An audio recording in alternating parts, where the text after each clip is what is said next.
c'est assez difficile en fait d'en parler parce que depuis que j'ai commencé à m'exposer sur les réseaux sociaux il y a maintenant à peu près 5 ans, j'ai reçu tout au long de cette mini-carrière des demandes de Teilim. J'en reçois à peu près tous les jours, 3 fois par jour. Est-ce que tu peux faire les Teilim pour un tel, pour un tel? Est-ce que tu peux, s'il te plaît, voilà, mettre un nom? Est-ce que tu peux partager et tout ça? J'ai fait le choix de partager de temps en temps, mais très rarement, et de faire si je pouvais. Mais en fait, le problème, comme avec les liens avec les associations, des grosses associations, de partager des liens pour récupérer de l'argent, des cagnottes pour telle ou telle association, en fait, j'ai fait le choix, moi, professionnellement, de ne pas trop diffuser parce que sinon, ça aurait été toute la journée. En fait, mon mur Facebook, mon Instagram, mon YouTube, en fait, tout aurait été dédié à la communauté, aux demandes de Teilim, aux demandes associatives. Et le problème, c'est qu'à un moment donné, il a fallu faire un choix. La seule chose que je fais de manière privée, c'est que comme j'habite aux États-Unis, on a 6 heures de décalage avec la France. Et chaque fois qu'il manque quelqu'un, par exemple, il y a des chaînes de Teilim où il manque quelqu'un, voilà, il y a une dame, elle a 40 femmes qui font le Teilim numéro 13 et tout ça. Et donc, à chaque fois qu'on m'envoie des beaux, s'il te plaît, est-ce que tu peux compléter parce qu'on a oublié, on ne veut pas casser la chaîne. Bah, en fait, si je suis en train de faire mes courses ou si je suis en train de faire autre chose ou quoi que ce soit, j'arrête tout ce que je fais pour faire ce Teilim. C'est vraiment le micro-truc que je fais, qui est vraiment minime par rapport à ce que je pourrais faire de plus. Mais en tout cas, j'essaye à mon modeste niveau de répondre présente sur ça. Maintenant, concernant les réseaux, en fait, c'est la première fois depuis autant d'années que pour Odélia, j'ai reçu peut-être une trentaine de messages qui me disaient: et Débo, c'est pas possible, il faut absolument que cette maman, il faut que tu fasses une chaîne de Teilim, il faut la sauver. C'est pas possible, ce qui se passe, c'est incompréhensible, il faut que tu partages, tu diffuses. Donc au début, les 2, 3 premiers messages, j'ai dit bon, je sais pas, oui, je sais pas qui est cette maman, la pauvre. Ok, moi je vais faire de mon côté un Teilim, mais j'étais pas trop, je répondais pas trop. Et au fur et à mesure des messages, on sait à quel point cette fille est mais exceptionnelle. J'ai eu un flash comme ça et j'ai dit sérieusement. Donc quand tu vas devoir donner des comptes à Kedosh Baruch Hu, tu vas lui dire ah oui, j'ai pas pu pourrir mes réseaux sociaux sur voilà la diffusion de Télim. Donc là, j'ai commencé à J'écoute demander Débo. pour sa réfoua Elle a fait sa réunion avec son frère. pour qu'elle rentre. Désolé de t'interrompre, je vais juste me bloquer tous les micros, je te réactive tout de suite, d'accord? Ah putain, il a la même gueule qu'elle. Oui, c'est bon, elle a plus de cheveux que moi quand même, et moins de boutons. Mais sinon, à part ça. Tu peux récupérer le. Bonjour, désolé. Apparemment, on se ressemble. Apparemment, franchement, c'est la première fois. Désolé pour la soirée, mais franchement, moi, c'est. Excusez-moi, j'ai pas fait attention que le micro était déclenché. Non, mais au contraire, moi, ça me va très bien, son Michael Roger. Moi, j'ai moins. Ma perruque est moins manifestement efficace. À part ça, moi, ça me va. Du tout. Franchement. Est-ce que je suis seule à écouter tout ça? Non, pas tout à fait. Il y a plusieurs personnes. D'accord. Bon, désolé Déborah. J'enlève le micro. Les pastels.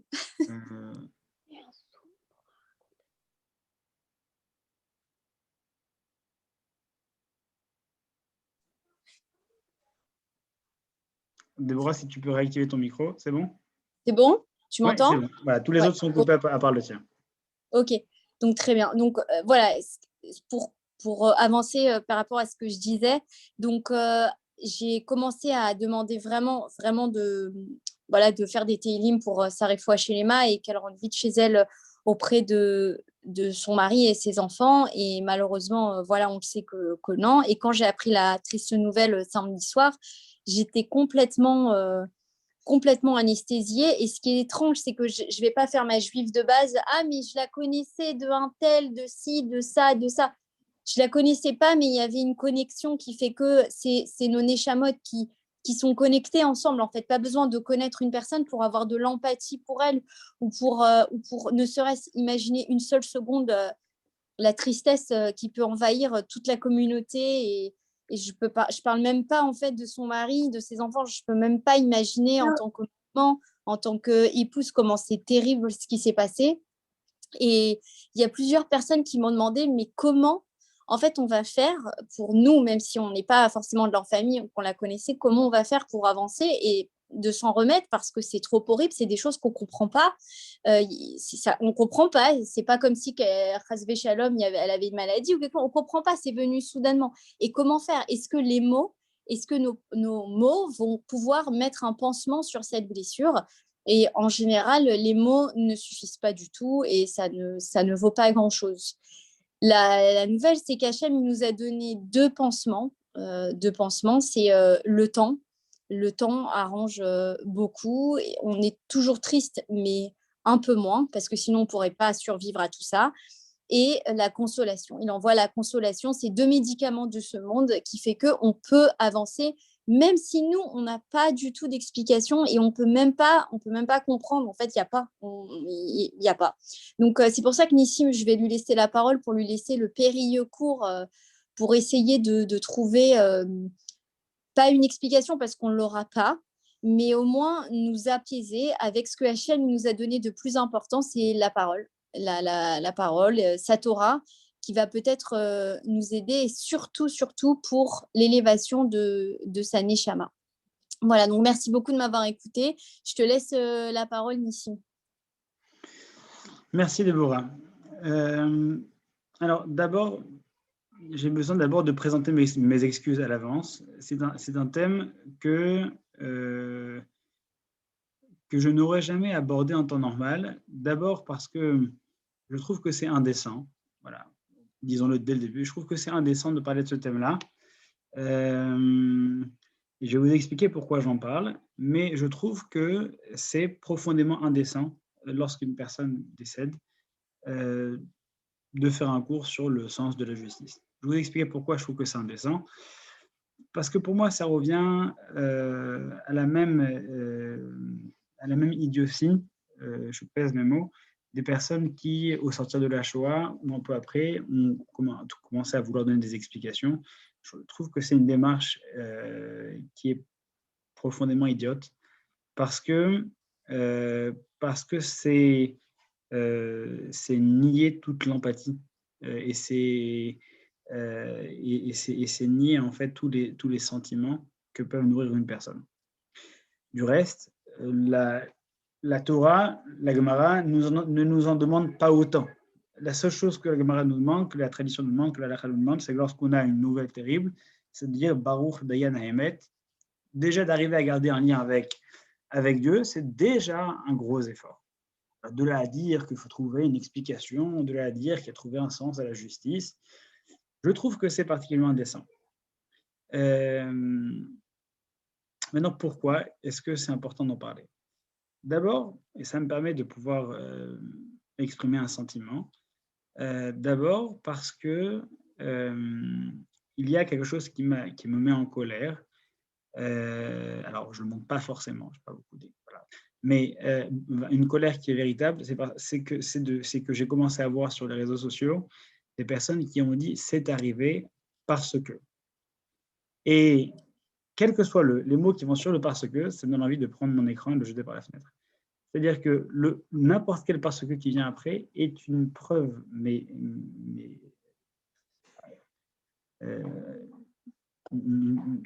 c'est pathétique, c'est exécrable et c'est indécent. De se servir. Pardon? Moi, te couper, mais à leur décharge, parfois, on a besoin de trouver une explication, même si. Une personne qui a dit c'est parce qu'on parle trop à la synagogue. Oui, non, mais je comprends ta colère. Hein. Je ne veux pas l'attiser encore plus, ne t'inquiète pas. Donc, c'est-à-dire que quand je dis quelque chose comme ça me donne envie de m'arracher les poils. C'est-à-dire, je ne sais pas comment te dire. C'est-à-dire qu'en fait, on tombe dans un niveau de. Ça m'énerve, voilà, ça me met en colère. Donc, à partir de là, tant qu'à faire, et donc ça veut donc dire une chose qui est évidente, c'est qu'on se pose des questions. Et donc, même si c'est un thème que je ne veux pas aborder, que je n'aime pas aborder, que je trouve qu'il est indécent d'aborder, je trouve que ce sera toujours plus décent de dire ce que la tradition a à proposer comme réflexion sur la question, plutôt que d'entrer dans des stupidités sans nom. Donc au moins là, ce que je vais dire ne vient pas de moi. Et donc, au moins, ça va nous permettre, ça n'est pas un avis personnel. Peut-être qu'au fur et à mesure, vous comprendrez qu'il y a certains avis qui me touchent plus que d'autres, et vous remarquerez lorsque c'est le cas. Il y a certains avis qui vont me toucher plus que d'autres, et donc on aura l'occasion de pouvoir les développer un peu plus. Mais au moins, ce sont des avis qui ont été mûrement réfléchis, indépendamment d'un quelconque sensationnalisme. Le sensationnalisme, c'est utiliser l'émotion de quelqu'un pour le pousser à croire quelque chose, ou à faire quelque chose, ou à dire quelque chose. C'est-à-dire, en fait, surfer sur la vague de la sensation, du sentiment. Et ça, c'est terrible. Donc voilà. Ce cours sera dédié pour l'élévation de l'âme d'Odélia Batester, qui me donne la possibilité de m'exprimer sur un sujet qui est lourd et qui est important. Et par ailleurs, j'aimerais également dire en son nom, puisque c'est une personne dont je ne vais pas, comme Déborah, dire que je la connaissais pas. Par contre, il se trouve qu'on a fréquenté pendant les mêmes années le centre Flegg à Paris. Et ce que je vais dire par la suite sera donc au crédit d'une de ses amies de l'époque, qui s'appelle actuellement Sarah Gabay,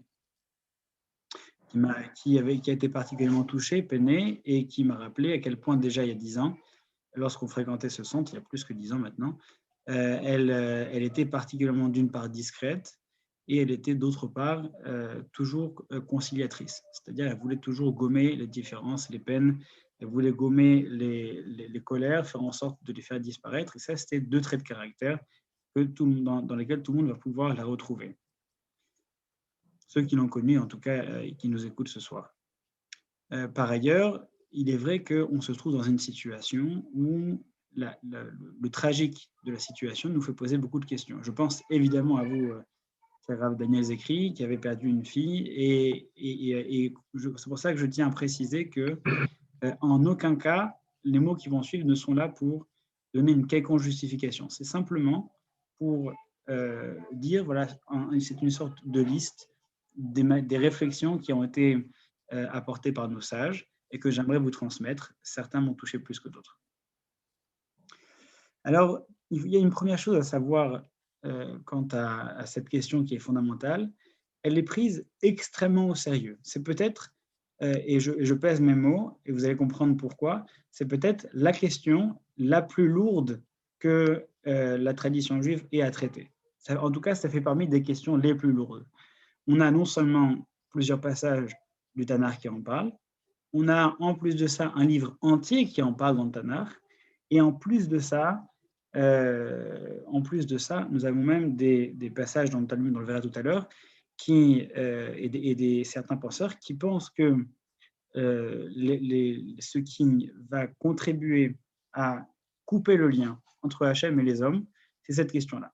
C'est-à-dire qu'en fait, une personne qui traverse ce type d'épreuve et qui ne comprend pas la question de la manière dont Dieu gère ses relations avec l'homme, la justice divine et du rapport qu'elle a avec l'homme, c'est quelque chose qui peut l'amener à se détacher complètement de la religion. Et donc, ça n'est pas quelque chose qui date d'aujourd'hui, c'est une réflexion, ce sont des questions qui sont abordées depuis des milliers d'années. Dans le Tanakh, on a un certain nombre de sources, un certain nombre de passages qui en parlent. Évidemment, le livre de Kohelet, qui parle beaucoup de ces questions-là, évidemment, va les souligner, puisqu'on rappelle que le Kohelet, c'est Hevel Avalim Akol Havel, que tout est vanité, qu'en fait, c'est la réflexion d'un homme sage, un homme mûr, qui a tout vu dans sa vie, qui a vu des choses magnifiques, qui a vu des choses terribles, et qui se dit, parfois en voyant certaines situations, et qui se dit finalement, tout est vanité, tout est vain, on ne comprend rien au monde.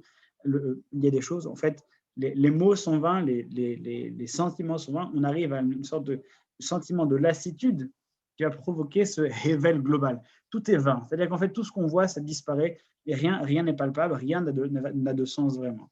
Et donc, évidemment, dans ce livre-là, on va en parler, puisque c'est vraiment un livre qui touche profondément à ces sentiments parfois qui nous happent. C'est vraiment le livre des sentiments qui nous happent. Si on voulait, c'est une sorte de thérapie par le vide. C'est le livre de Kohelet, il est extrêmement important parce qu'il correspond à un certain nombre de personnes qui ont perdu pied, en fait. Et donc, c'est extrêmement important parce que d'un côté, il les réconcilie, il leur donne une place. Vous n'êtes pas les seuls à avoir perdu pied. Tout le monde qui s'intéresse un peu à la vie peut perdre pied. Donc, il leur donne une légitimité, mais ensuite, il les rattache. il les rattache et il les réconcilie. Donc, ce n'est pas un livre qui fait l'apologie de la déprime, c'est un livre qui accepte, qui embrasse la déprime et qui lui permet de la reconnecter à la vie. C'est un livre qui est salutaire, le livre de Kohelet. Donc, une des citations est Hakol Raiti Bimei Haveli, au cours de mes pérégrinations vaines, j'ai tout vu. Yesh Tzadik Oved Betzidko, il y a un juste qui se perd dans sa justesse. Yesh Rasha Marich Beraato, alors qu'il y a un impie, un mauvais, un sale type, qui, lui, il obtient la longévité dans son mauvais comportement. Donc, vraiment, est-ce qu'on peut vraiment dire qu'il y a une justice? J'ai tout vu. J'ai vu des gens bien qui vont mal. J'ai vu des gens qui se comportent mal qui ont une belle vie. Donc, Hakol, Havel, tout est vain. Et donc, ça revient à plusieurs reprises. On a également dans le livre de Habakkuk, dans lequel on dit, il dit également que Dieu donc, se tait devant l'injustice du rachat qui va dépasser la bonté de l'homme juste, et donc qui remet ça en question. Et puis on a évidemment un livre tout entier du Tanakh qui ne parle que de ça, c'est le livre de Iyov. Le livre de Job, le livre de Iyov, c'est l'histoire de Iyov. C'est un homme qui avait tout et qui, au fur et à mesure, perd tout dans sa vie, possession après possession, sentiment après sentiment, tout ce qui l'entoure disparaît. Et c'est un livre qui est fascinant parce qu'on va, au travers de ce livre, c'est d'ailleurs le Rambam Maïmonide qui va en parler, on en verra tout à l'heure, qui, au travers de ce livre, va évoquer toutes les phrases qu'on peut entendre, les plus intelligentes comme les plus stupides. Tout est décrit dedans. C'est un petit peu une sorte parfois, je pense, il y a une forme d'ironie là-dedans, dans ce livre, parce qu'on a l'impression d'entendre ce que les gens disent, quoi. Parfois, qui parlent des paroles qui ne veulent rien dire, alors que nos sages nous ont déjà mis en garde depuis longtemps. Attention, il ne faut pas présenter ses condoléances à une personne qui n'a pas encore enterré son mort. C'est-à-dire qu'il faut faire attention, il y a des mots qui sont vains, il y a des promesses qui sont vaines, et il y a des consolations qui sont vaines. Parfois, le meilleur moyen pour venir en aide à une personne, c'est se taire. Et le silence est une arme très importante dans le cadre du deuil, dans le cadre du soutien. Parfois, quand on veut soutenir une personne et que c'est trop lourd, on n'est pas forcément obligé de parler. On peut très bien être présent, se taire, et c'est bien aussi, plutôt que parfois dire des choses dont on va ensuite se rendre compte qu'elles n'étaient pas forcément très à propos. Donc, on va voir au cours des réflexions qui vont suivre, de quelle manière est-ce que nos sages ont abordé cette question. Prenons par exemple un des textes les plus anciens, un texte du Zohar, par exemple. Un des textes du Zohar, ce que je vais faire, c'est que je vais vous les mettre en partage. Donc, tous les textes sont là, avec les références, et je pourrais même vous donner le document par la suite. Ça nous permettra de pouvoir suivre ensemble. Ce ne sera pas un cours sur texte dans le sens où on ne va pas lire les passages, mais au moins ça permettra à ceux qui sont hébraïsants de pouvoir également accéder au texte. Moi, je parlerai simplement de ces citations-là et de ce qu'elles ont comme impact sur notre question. Après, Déborah, est-ce que tu vois le texte que je partage? Oui, c'est OK, c'est partagé. OK. Voilà un premier texte du Zohar qui, lui, va aborder notre question, évidemment. Et j'essaye de l'agrandir.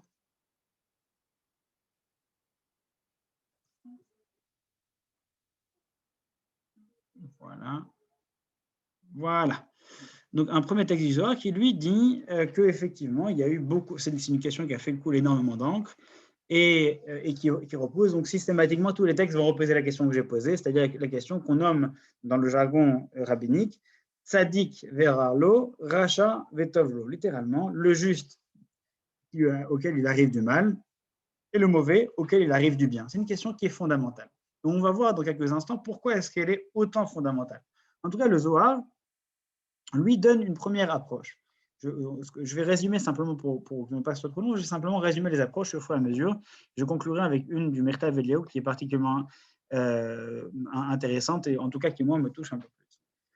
Le Zohar, quant à lui, qu'est-ce qu'il dit? Au début, on part sur un schéma qui est assez classique. Donc, moi, j'aimerais vous épargner au cours de cette soirée un schéma qu'on va entendre très souvent et qui, à mon sens, n'apporte pas de quelconque réconfort. Mais en tout cas, la logique, c'est que il y a un thème récurrent qu'on va trouver chez beaucoup de commentateurs qui est le tzaddik, il lui arrive du bien, le rachat, il lui arrive du mal.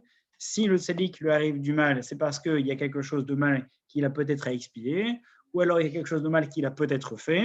Et le rachat qui lui arrive du bien, c'est qu'il y a des bonnes choses qui lui sont dues, et donc il les touche le plus rapidement possible afin de lui donner ce qui lui est dû et de plus tard, qu'il pourra dans le monde à venir, le tzaddik se repaître de ses bienfaits, de ses récompenses, et le rachat, au contraire, souffrir de ses malheurs. Bon, voilà, c'est quelque chose qu'on va retrouver dans beaucoup d'endroits. Donc, je vous en fais l'économie, parce que ça vous permettra d'avoir une idée globale. Le problème, c'est qu'à mon sens, c'est quelque chose qui... C'est pas que ça ne me convainc pas, je comprends l'idée, mais ça n'apporte, à mon sens, aucun réconfort. De se dire qu'une personne a souffert parce qu'en fait, elle avait quelque chose à se reprocher, ce n'est pas très lourd en termes de réponse qu'on peut donner à quelqu'un, tout simplement parce qu'il y a des enfants qui ont des épreuves. Il y a des enfants qui viennent de naître, qui ont des épreuves. Il y a des personnes qui ont toujours été bonnes, qui ont des épreuves. Ça ne marche pas systématiquement, d'accord. Bon, et puis en plus, c'est un petit peu enfantin. Donc, on a compris le principe. Donc, je vous en fais un petit peu l'économie. En tout cas, là, le Zohar commence avec un texte qui semble ressembler à ça, puis ensuite, ça va un petit peu se complexifier. Au début, on dit que le juste, lui, eh bien, il paye content. Ça veut dire quoi, il paye content? Ça veut dire que, étant donné qu'il a tellement de mérite, on veut lui le faire accéder au monde à venir. Et dans le monde à venir, là, il pourra réellement profiter de tous les mérites qu'il aura obtenus. Mais étant donné que cette vie-là, ça, c'est quelque chose qui va être commun à tous les penseurs juifs, il faut partir du principe que notre vie est éphémère. Elle est éphémère et il n'y a pas de temps qui lui est défini. Ça, c'est un principe qui est important parce que ça va être la base de quasiment tous les commentateurs, tous les penseurs juifs. Ils vont prendre comme postulat qu'il n'y a pas de durée définie à une vie. On part, nous, sur une moyenne nationale, sur une moyenne de vie qui va être autour de 80 ans, certes, mais il n'y a pas de règle. Une personne qui a une très bonne santé, qu'on pensait pouvoir faire vivre jusqu'à 90 ans, finalement, d'un coup, elle est fauchée. Et d'autres personnes qu'on pensait qu'il y avait une santé qui est très mauvaise, finalement, vont vivre beaucoup plus longtemps. Donc, on part sur un principe qui est qu'en fait, le principe de moyenne de vie n'est pas probant et que chacun a une vie, a une qualité de vie et une quantité de vie qui lui est propre, et qui est différente. C'est également un principe qui va être intéressant à développer, la notion de qualité de vie et de quantité de vie. Parce qu'on peut avoir une personne qui va vivre très longtemps et très mal, une personne qui va vivre très peu de temps et très bien. Les notions de qualité et de quantité sont des choses qui nous échappent, mais qui vont entrer également au cours de la réflexion.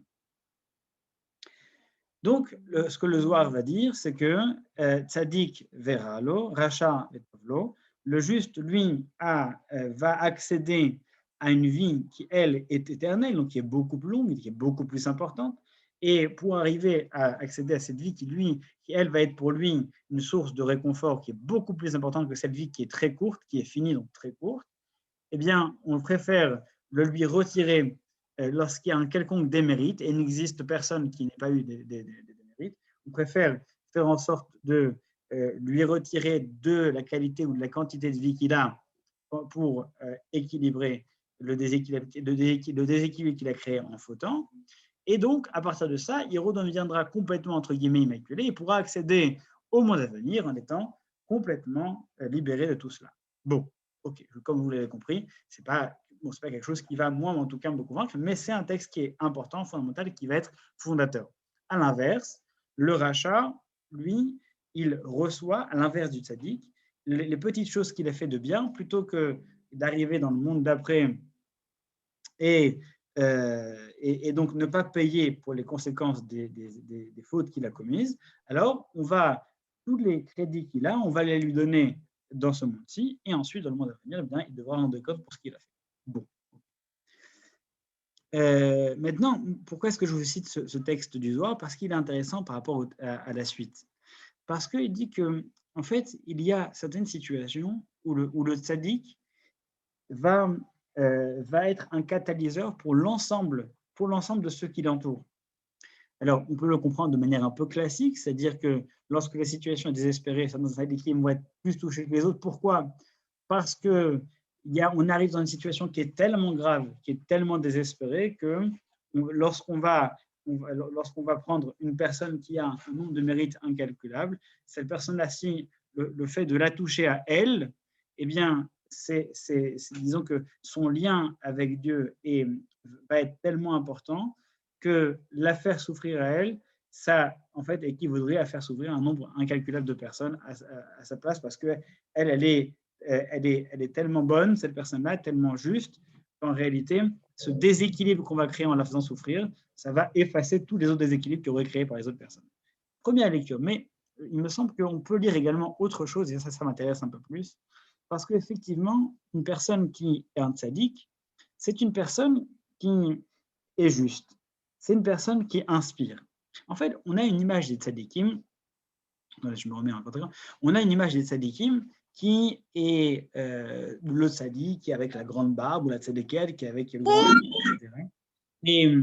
Et ce tzaddik ou cette tzaddiket, on a toujours l'impression que ce sont des gens qui vivent dans une cave extraordinaire, etc.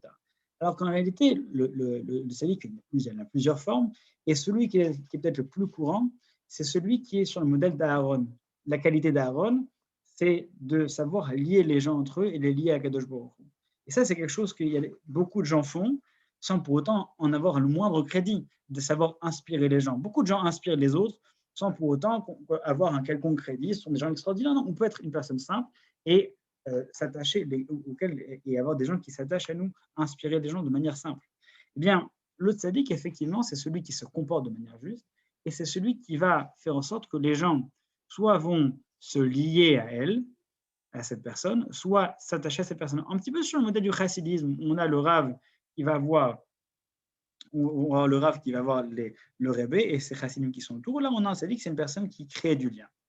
Eh bien, cette personne-là, ce tzaddik, cette figure du tzaddik, eh bien, lorsque lui va être touché, ça peut être pas forcément, encore une fois, le Rav de la ville, c'est simplement une personne qui a su créer tellement de liens autour de lui, parce que c'est ça aussi la force du tzaddik, c'est le Birkei Avot qui dit ça, qui est donc celui qui aimait des hommes et aimait de Dieu. Donc, c'est-à-dire qu'une personne qui arrive à s'attirer l'amour des gens, à un moment donné, c'est qu'il a quelque chose en lui, même si ce n'est pas forcément un pilier de synagogue ou un grenouille de bénitier, mais il arrive à s'entourer, à entourer les gens autour de lui. Celui qui est aimé par les gens, il a quelque chose qui le rattache à Dieu directement. Et bien ça, lorsqu'une personne comme ça eh bien, est touchée, lorsque ce type de tzaddik est touché, ça va réveiller tout le monde. C'est-à-dire qu'en fait, vous vous souvenez quand le Rav Stitruk est tombé malade, ça a réveillé le monde entier. Lorsque Rav Yosef est décédé, des millions de personnes qui ont été touchées. Et pourtant, de ces millions de personnes, il y avait des personnes qui étaient certes très fervents, des gens qui ne le suivaient pas forcément, des gens qui ne le connaissaient pas, mais dès l'instant que plus on s'attache à des gens, plus on provoque des sentiments, et plus, par la force des choses, eh bien, quand cette personne-là va être touchée, on va être touché également. Ce que disait Déborah, qu'elle ne la connaissait pas, mais elle était touchée. C'est ça la force d'un tzaddik, c'est que lorsque une personne s'attache ou est attachée à beaucoup de gens, eh bien, ça provoque des réactions chez les gens. Et donc, effectivement, lorsque une personne comme ça est touchée, ça va provoquer un tel traumatisme que les gens vont réagir. Et ça, c'est ce que dit le Zohar, une lecture de ce qu'on pourrait dire du Zohar, qu'en réalité, à une situation désespérée, eh bien, on va toucher ce type de personne-là, parce qu'on sait que ce type de personne-là, ça va faire réagir les gens. Et on a vu à quel point, et ça, je rejoins ce qu'a dit Déborah, à quel point les gens ont réagi partout, dans toutes les synagogues, dans plusieurs pays, de manière incroyable. Il y a beaucoup, malheureusement, on est en période Covid, donc on sait qu'il y a eu des gens qui sont décédés, on en connaît beaucoup des gens qui sont tombés malades. Mais là, il y a eu un impact qui a été démesuré. C'est donc que ça correspond à ce que dit le Zohar, qu'effectivement, parfois, c'est en touchant une personne qui va, elle, savoir, d'une manière ou d'une autre, se connecter à tellement de gens que ça va les faire réagir. Et ça va réveiller un certain nombre de personnes. C'est à la situation désespérée, il y a ce type de réactions qui peuvent exister. Et ensuite, eh bien, effectivement, il y a un réveil qui se produit, qui peut-être va emmener à une guérison, qui peut-être va amener autre chose, mais en tout cas, ne serait-ce que le réveil en soi est quelque chose que le Zohar considère comme suffisamment indispensable pour le peuple tout entier qu'en fait, il n'y a que ces personnes-là qui peuvent le toucher. Le texte suivant du Talmud Bavli Yerushalmi, deux textes en réalité qu'on retrouve dans le traité de Brachot à la page 7 et dans le traité de Yerushalmi dans le traité de Chagiga, deux passages que j'ai soulignés parce que le premier, le traité de Brachot, lui, nous parle de ce qu'a demandé Moshe Rabbeinu. Vous savez, Moshe Rabbeinu, quand Dieu va lui donner ce que personne d'autre n'a reçu, qui est Moshe lui demande montre-moi ta gloire. Je veux te voir, Dieu. D'accord. Je veux te voir, Dieu. Et Dieu lui dit non, parce que c'est pas possible. Bon, manger. Et vivre, c'est pas possible. Donc, par contre, il dit ça, c'est pas possible. Mais par contre, ce qui est possible, c'est que c'est de répondre à ta question. Et donc, ça veut dire quand Moshe Rabbeinu a dit je veux te voir, la Gemara, le traité de Brachot, dit qu'est-ce que Moshe Rabbeinu a demandé. Il a posé une question qui va lui permettre de comprendre entièrement le fonctionnement de Dieu. Comment se fait-il que dans le monde, il y a des personnes qui sont justes et à qui il arrive des malheurs? Voilà. Si tu veux comprendre comment Dieu fonctionne, le plus profond, c'est cette question qu'il me faut. Et donc, dans le traité de Brachot, on dit lorsqu'on a la Torah, Moshe Rabbeinu demande à Dieu, montre-moi entre guillemets ton visage, c'est-à-dire montre-moi ce que tu es profondément, c'est ça. Si j'arrive à comprendre ces questions, j'ai compris en fait tout le fonctionnement de Dieu. Ça montre l'importance de cette question. Et dans le traité dans un autre passage, dans le traité de Chagiga, dans le Talmud d'Yerushalmi, il y a un autre passage qui est également très important et qui dit la chose suivante, qui dit que Elisha Acher, donc Elisha ben Avouya, Elisha Acher, c'est un personnage qui est connu parce qu'il a une histoire un peu particulière. Il fait partie de ceux qui ont voyagé dans le Pardès, donc de personnes qui étaient au niveau de Rabbi Akiva, etc., qui sont des gens qui ont atteint un niveau de spiritualité incommensurable. Et malgré tout, Elisha est devenu Acher, c'est-à-dire qu'il a remis en question tout ce en quoi il croyait. La Gemara s'étend autant dans le traité dans la version de Babylone que celle de Jérusalem, mais dans celle de Jérusalem, elle est intéressante, elle rajoute un détail qui n'est pas dans celle de Babylone. Dans celle de Babylone, on nous raconte simplement son histoire, en fait, comment est-ce qu'il en est arrivé au fur et à mesure à rejeter, parce qu'en fait, il avait entendu une voix du ciel qui disait que lui n'aurait jamais de part au monde futur. Mais dans le traité de Yerushalmi, on nous dit autre chose. On nous dit que ce qui l'a emmené à craquer, c'est lorsqu'un jour, il a vu au travers de sa fenêtre, il a vu un arbre qui était haut. Il a vu une personne qui est montée sur l'arbre et qui a cueilli et qui a voulu, vous savez, vous connaissez la misère de Kansipor, c'est lorsque tu vois un nid et qu'il y a des oisillons, il y a les œufs qui sont dans le nid, il faut d'abord envoyer à la mer et ensuite prendre les œufs pour ne pas faire de la peine à la mer. Et donc, qu'est-ce qui est écrit là-bas? Afin que tes jours se prolongent. Qu'est-ce qu'il a vu? Il a vu qu'il y a un homme qui est monté, qui a vu la mère qui a pris les œufs devant elle et il est redescendu, tout allait bien. Le lendemain, une autre personne est montée, il a renvoyé la mère, il a pris les œufs, il est tombé, il s'est cassé la figure, il est mort. Et il a dit, mais une seconde, c'est exactement le contraire de ce qui est écrit dans la Torah. Donc, Zotora, c'est quoi? C'est ça la Torah, c'est ça son salaire. Ça veut donc dire qu'il y a un truc qui ne fonctionne pas. Cette réflexion, ça a été le début de ce qui l'a emmené à arrêter de croire et à devenir autre. Parce qu'effectivement, c'est une question qui est tellement profonde, qui touche tellement à notre essence de personne en tant qu'homme, en tant qu'humain, qu'une mauvaise interprétation peut nous dévier complètement, quel que soit son niveau, de la croyance en Dieu. C'est tellement profond que ça fait partie des choses qui, si elles sont mal comprises, mal interprétées, mal vécues, peuvent couper profondément un lien qui est entre une personne et Dieu. C'est vous dire à quel point cette question est prise en considération et à quel point elle est importante. C'est pour Moshe Rabbeinu une manière de comprendre Dieu, et pour le traité de Chagiga, ce qui a fait que Elisha, un des plus grands sages de son époque, s'est complètement détourné de la pratique. Alors on continue dans l'histoire, et on a au IXe siècle le Rav Sadia Gaon, par exemple, parmi les premiers penseurs juifs, qui écrit en tant que tel, qui écrit donc, c'est le premier qui se définit comme penseur, comme philosophe, et qui écrit un livre, non pas d'Halacha, mais un livre pas de philosophie, on ne va pas encore dire ça, mais en tout cas de réflexion pour défendre le judaïsme. C'est le premier traité apologétique donc, du judaïsme. Et dans celui-ci, qu'est-ce qu'il dit? Eh bien, il reprend évidemment, comme tous les penseurs, cette question fondamentale, Et donc, au début, il commence à dire un petit peu comme tout le monde, c'est parce qu'il y a des gens qui sont justes, il y a des gens qui sont mauvais, le juste, il arrive du bien, le mal, il arrive du mal, mais ceux qu'on voit, en réalité, les justes qu'on voit à qui il arrive du mal, c'est peut-être parce qu'ils ont des démérites, etc., etc. Il commence par ça, et à un moment donné, il s'arrête, il dit, mais non, ça ne marche pas, ça ne fonctionne pas complètement. Pourquoi? Parce que j'ai vu qu'il y a des enfants qui souffrent. Donc, je veux bien prendre le tzaddik, je veux bien dire qu'il a des choses à son crédit, mais un enfant, il n'a rien à son crédit, un enfant, il n'est pas responsable. Ça ne marche pas alors ça. Et donc il va se forcer donc à trouver une autre manière de comprendre ça. Et alors, qu'est-ce que ça peut provoquer alors ce type de situation? Et en fait, il dit oui, mais une épreuve, ça ne touche pas que la personne qui subit l'épreuve elle-même.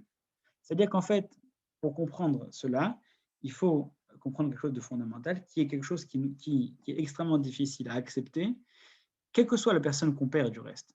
C'est que la personne qui décède souffre moins que la personne qui reste. C'est-à-dire que la véritable souffrance, elle réside sur le survivant, pas sur la personne qui décède. Parfois, il y a des personnes qui souffrent énormément et qui décèdent, pour qui c'est une libération, mais celui qui souffre le plus, c'est celui qui reste, parce qu'il a vu les personnes qu'il aimait, il a vu les personnes qu'il chérissait en train de souffrir, et lui, il est là, il est avec cette rancune, cette rancœur, cette souffrance, ce ressenti qui est là, qui l'assaille. Alors que la personne elle-même, dès l'instant qu'on est croyant, on sait qu'il a atteint un autre stade de son existence. Il a atteint le Olam Haemet, il a atteint une vie qui est différente, et pour tout croyant, sur le plan logique, je ne parle pas sur le plan de l'affect, pour tout croyant, sur le plan de la logique, c'est quelque chose qui est bon pour lui. Pour n'importe qui, en fait, qui est croyant, quel que soit l'âge, quelle que soit la durée de la vie ou la qualité de la vie, mourir, alors une seconde, je vous demande de prendre ça avec beaucoup de pincettes, mourir, pour la personne qui décède, c'est atteindre un stade plus important de son existence. Dès l'instant qu'on admet que le Olam Haba, c'est le monde qui vient après la vie, c'est quelque chose qui est plus important, plus pérenne, plus joyeux, plus doux et plus long surtout, qui est une véritable vie. C'est ce que disent les Pirkei Avot, à Olam Hazeh Domeh Liprosdor, que ce monde-ci ressemble à un couloir, à un préau qui nous mène vers une véritable vie. Mais même si, pour n'importe quel croyant, c'est quelque chose qui nous paraît acceptable sur le plan de la logique, sur le plan sur le plan intellectuel, bon, pourquoi pas, d'accord, les sages disent ça, donc c'est peut-être vrai, mais sur le plan de l'affect, il n'empêche que personne n'a encore jamais vécu le départ de quelqu'un en disant « bon, bah, ça va, c'est mieux pour lui ». Non. Pourquoi? Bien parce que, d'une part, c'est encore une fois la question la plus douloureuse qui nous est donnée de vivre, pas de se perdre soi-même, mais de perdre quelqu'un d'autre. C'est tout l'affect en fait qu'on est en train de sacrifier, qui est en train de nous renvoyer. C'est ce que dit Lévinas du reste dans son commentaire sur le traité de Choulin, sur la page 88, dans laquelle il dit qu'il y a dans la mort, alors attention, je vous demande de prendre ce que je veux dire encore une fois avec des pincettes, il dit que dans la mort, il y a une grande forme d'égoïsme. Ça veut dire quoi? C'est-à-dire qu'en fait, lorsqu'une personne de notre entourage décède, on est confronté à nous-mêmes.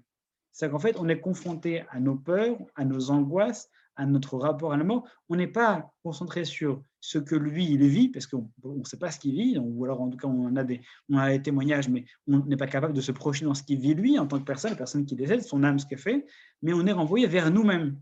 On est renvoyé vers notre souffrance, on est renvoyé vers notre vide, notre solitude, notre frustration. Et ça, c'est quelque chose qui est douloureux, et c'est ça qui est difficile à vivre en grande partie. Donc, ce que dit le Maimon de Vedeot, il dit qu'en réalité, lorsqu'une personne est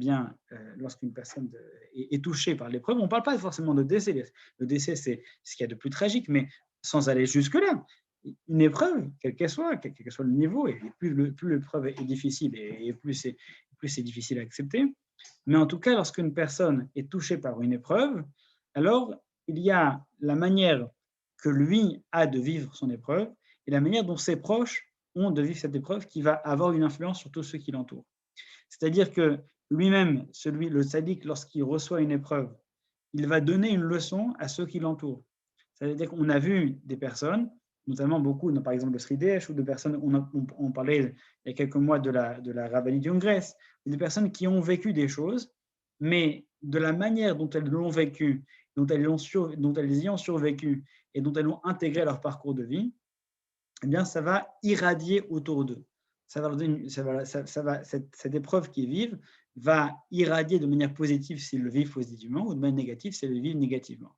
Et ça me rappelle ce que disait Noémie Ramadi, la cousine de Sabrina, qui avait fait une conférence récemment et qui disait qu'il y avait une méthode de psychologie moderne israélienne qui était de dire que finalement, quand on regarde autour de nous, on a tous des raisons de remettre nos échecs, nos peurs sur nos parents. Donc, quand nos parents nous ont mis au monde, lui, il m'a mal éduqué, j'étais frustré, il m'a donné trop d'amour, donc ça m'empêchait de vivre, il m'a donné pas assez d'amour, donc ça m'empêchait de vivre, il a été trop dur, donc ça m'empêchait de vivre, etc. Donc, en fait, des choses qui nous donnent des excuses, on en a beaucoup.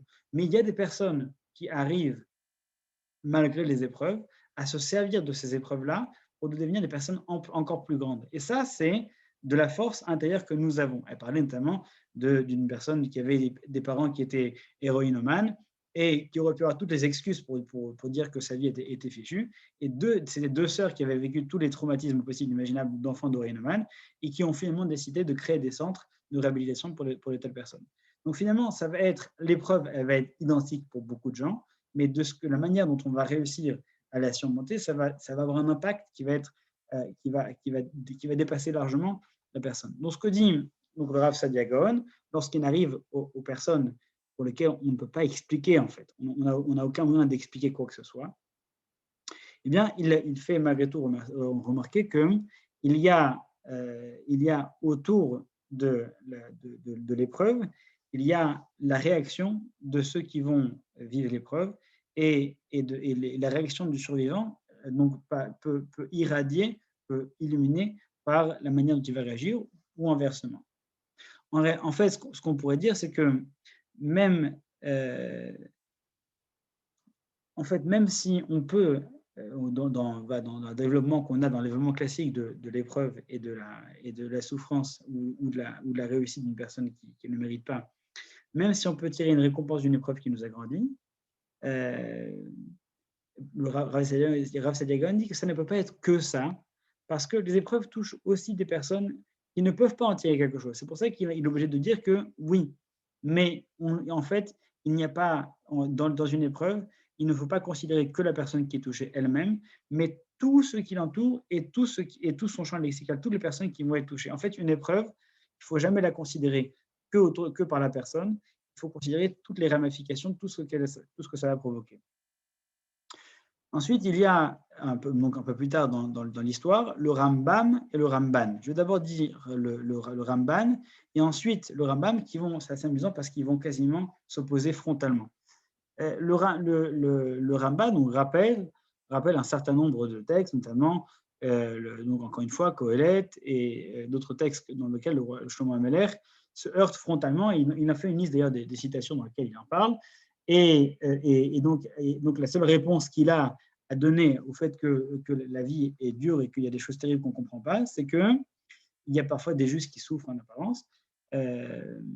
Et donc, quand on regarde le livre de Michelet, eh bien, en fait, il y a plusieurs étapes. Au début, le Rambam fait remarquer qu'au début, le Michelet on a l'impression qu'il donne une première réponse. Oui, mais ne vous inquiétez pas, en fait, le sadique ne souffre pas vraiment. En réalité, il souffre, mais c'est qu'en apparence, en fait, ça va mieux. Et puis, en fait, on se rend compte que plus ça avance, et plus il revient sur ce qu'il a dit. Non, mais une seconde, ça ne marche pas. Ça ne marche pas parce qu'en fait, il y a des sadikim qui vont vraiment mal, et il y a des sadikim et des rachim qui vont vraiment bien. Tu ne peux pas dire que c'est uniquement en apparence, ça ne marche pas fondamentalement.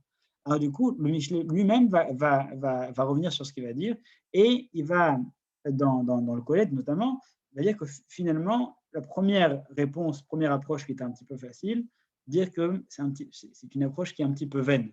C'est-à-dire qu'en fait, c'est pas vrai. On ne va pas dire que systématiquement, toutes les fautes qui arrivent dans le monde, c'est parce qu'il y a forcément une faute qui est derrière, etc. Et que toutes les épreuves qui arrivent, il y a forcément une faute. Non, il y a quelque chose de plus. Et c'est le Ramban, pardon, Nachmanides, qui, je vous le disais tout à l'heure, c'est lui qui dit que cette question, elle est si angoissante que c'est le pivot de la perte de confiance que beaucoup de gens ont vis-à-vis de Dieu. Pourquoi?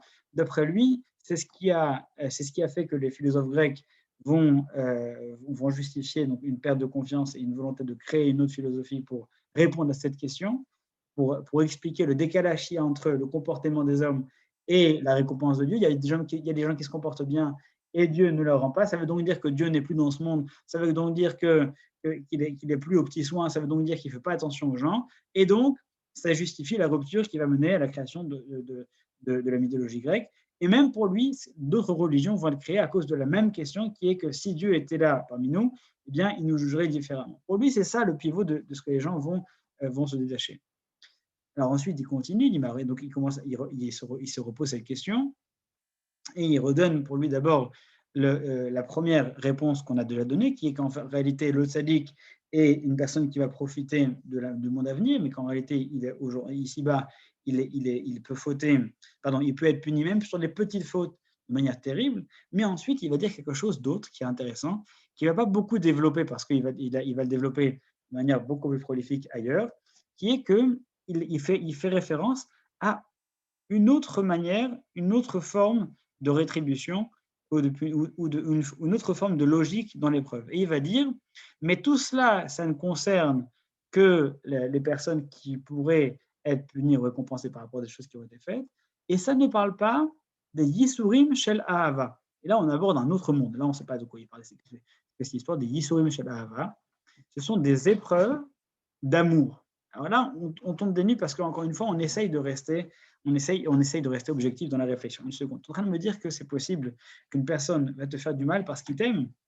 Et donc là, il ne développe pas, il dit simplement, il y a effectivement, donc là, il va renvoyer vers des connaissances d'ordre kabbalistique, il va dire, oui, sur le plan mystique, il y a une forme de justification.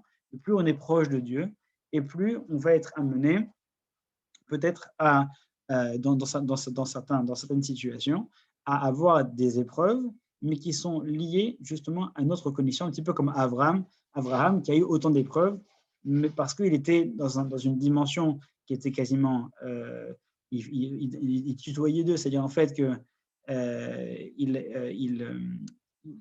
était dans une telle relation de fusionnelle avec Dieu que pour lui, eh bien, Dieu s'est permis de lui envoyer ces épreuves comme un lien direct. Mais ça, encore une fois, lui-même, il y met un terme tout de suite et il dit, mais une seconde, c'est vrai que si on pouvait développer ce type de réflexion, ça pourrait résoudre toutes nos interrogations, mais dans ce cas-là, c'est des choses qui sont réservées vraiment à une approche mystique, et ça, c'est quelque chose qui ne peut pas être quelque chose qui est systématique, mais qui existe, sans développer plus que ça.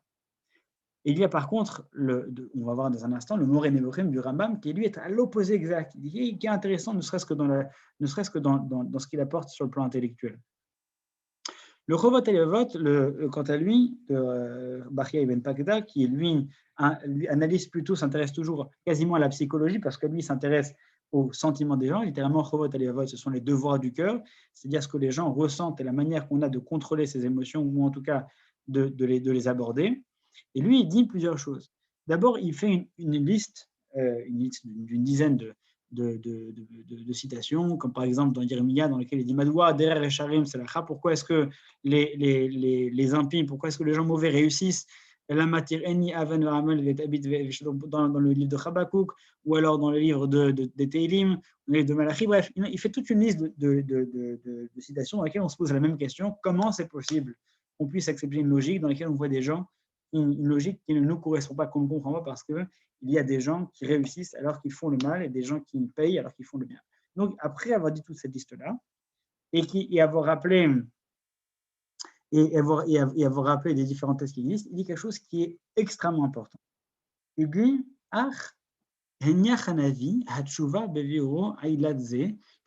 pourquoi, en fait, à toutes ces questions qui ont été posées déjà dans la Torah et dans les autres textes fondamentaux, Moshe Rabbeinu s'est clairement posé la question et il y a répondu. Vous savez que je vous ai dit tout à l'heure que lorsque Moshe Rabbeinu demande à Dieu de pouvoir voir, entre guillemets, son visage, c'est qu'en fait, il veut comprendre cette question fondamentale. Et Et donc, le Chovat Alavot nous dit, mais même Moshe Rabbeinu n'a pas voulu donner une réponse. Pourquoi?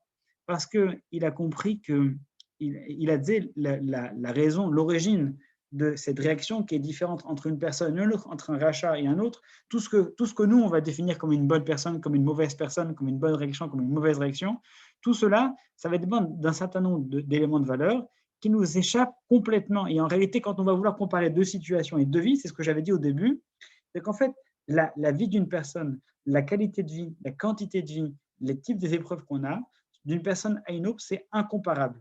Deux personnes vont vivre la même maladie de manière exactement identique et vont la vivre de manière complètement différente de parce qu'ils auront vécu. Deux personnes vont vivre le même nombre d'années. Ça nous rappelle ce que disait Yaakov Avinu lorsque le pharaon lui demande pourquoi est-ce que et pourquoi est-ce que c'était si vieux, parce que Yaakov Avinu c'est très vieux. Il lui dit non, mais t'inquiète pas, mes années elles ont toutes été mauvaises, ce qui aurait beaucoup de questions. Nous, on serait attendu à Yaskan Sadiq dit non, mais toutes mes années sont extraordinaires. Parce qu'en fait, on porte nos années de manière complètement différente. Il y a des personnes, par exemple, qui vont vivre des 0 à 20 ans, un idylle, et puis, en fait, à partir de 20 ans, on va vivre des catastrophes, et d'autres, au contraire, qui vont souffrir leur jeunesse, et ensuite vont aller beaucoup mieux. Et donc, on va les retrouver à mi-chemin, ils auront eu des vies qui seront complètement différentes. Donc, la quantité et la qualité de vie sont des choses qui sont incomparables. Et donc, le Chovat Alavot dit, regarde, même Moshe Rabbeinu n'a pas voulu répondre à cette question. C'est pourquoi, comme il a compris que chaque personne avait une origine et une logique différente dans sa gestion des épreuves, c'est pourquoi il a répondu à cette question en disant, citation donc, de livre de Devarim qui est bien connu, qui est « Hanistarot lachem Elokenu » ce qui est secret, ce qui nous est secret, ça appartient à Dieu. Par contre, ce qui est dévoilé, ça nous appartient. Ça veut dire que la seule chose sur laquelle on peut avoir un impact, c'est ce qu'on voit, c'est ce qui nous est apparent. C'est-à-dire qu'en fait, nous, on est confrontés à des choses qui nous sont imposées. Notre rôle, ce n'est pas de juger la justice divine. Notre rôle, c'est de voir comment est-ce qu'on va réagir. Tout à l'heure, ce que disait en fait le Diagone, quand il disait que lorsque quelque chose qui arrive même à un enfant, en réalité, c'est pour voir comment est-ce que ça va avoir comme impact sur les autres. Ça ne veut pas dire que Dieu est sadique et est en train de regarder comment les gens vont réagir. Ça veut juste dire qu'en réalité, nous, en tant que personne, on n'a aucun contrôle ni sur la raison, ni sur le principe de justice. On n'a, nous, aucun impact. Par contre, l'impact et le rôle qu'on peut avoir, c'est de savoir comment est-ce que nous, on va réagir. Qu'est-ce que nous, on va en faire? La situation, elle escalée, et ensuite, qu'est-ce que ça va provoquer chez nous? Qu'est-ce que ça va produire chez nous? Et ça, c'est la manière que nous, on a de vivre l'épreuve de l'autre. Il y a un texte dans le traité de Yebamot qui dit que toutes les catastrophes qui arrivent dans le monde arrivent pour le peuple d'Israël. Et le Maharal de Prague d'expliquer sur ce texte-là, c'est parce que le peuple d'Israël possède l'historiosophie, la capacité à comprendre et la capacité à lire à travers l'histoire, lire à travers les épreuves, comprendre ce que Dieu veut de nous à travers une épreuve, réagir en fait à l'épreuve.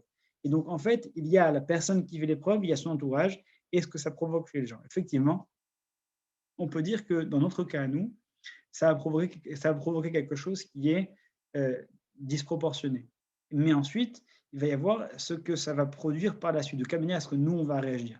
Est-ce que finalement, on va se dire, tiens, c'est incompréhensible, et on va se mettre à se mettre en porte-à-faux, en conflit, ou alors est-ce qu'on va dire, tiens, ben justement, ça m'a réveillé, ça va me donner envie de pouvoir m'investir de telle ou telle manière. Ça, c'est Hanistarot, ce qui est caché, on n'a aucun impact dessus.